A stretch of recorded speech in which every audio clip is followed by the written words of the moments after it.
শোনা যাচ্ছে গুরুতর জখম হয়েছে রাজ চক্রবর্তী। আজকে নাকি সকালবেলা যখন গাড়ি নিয়ে মর্নিং ওয়াক করতে যাচ্ছিল তখন নাকি তাকে পেছন থেকে ধাক্কা মারে অন্য একটি গাড়ি।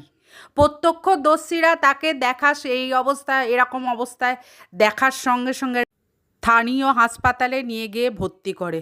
যদিও আঘাত গুরুতর কিছু না, ছোটোখাটো হয়েছে, তাও এখনও পর্যন্ত হাসপাতালে ভর্তি আছে। তাকে দেখতে নাকি দেব গেছিল এবং তার সঙ্গে কথাবার্তাও হয়েছে। অনেকে বলছে শুভশ্রী যেভাবে অশান্তি করছে বা ডিভোর্স নিয়ে যেরকমভাবে চর্চিত হচ্ছে, এই ঝামেলা এবং এই মানসিক চিন্তা করার ফলেই নাকি রাজ চক্রবর্তীর এরকম দুর্ঘটনা ঘটেছে। অনেকেই কিন্তু রাজ চক্রবর্তীর এই দুর্ঘটনার জন্য শুভশ্রী এবং দেবকেই দোষী করেছে।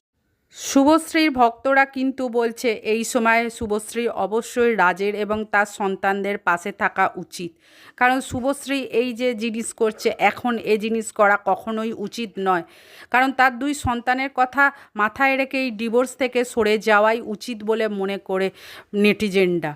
এখন জানি না শুভশ্রী পরবর্তী পদক্ষেপ কী নেবে, তার সন্তানদের কাছে এবং রাজের কাছে এই অসময়ে থাকবে নাকি দেবের বাড়িতে গিয়েই থাকবে।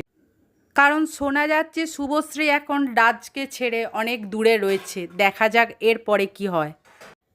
আমরা মনে করি এখন শুভশ্রীর সব কিছু মাথা থেকে সরিয়ে দিয়ে স্বামী এবং সন্তানদের কাছে ফিরে যাওয়াই উচিত। কারণ সব কিছুর একটা তো সময় আছে, আগেও বলেছি, এখনও বলছি।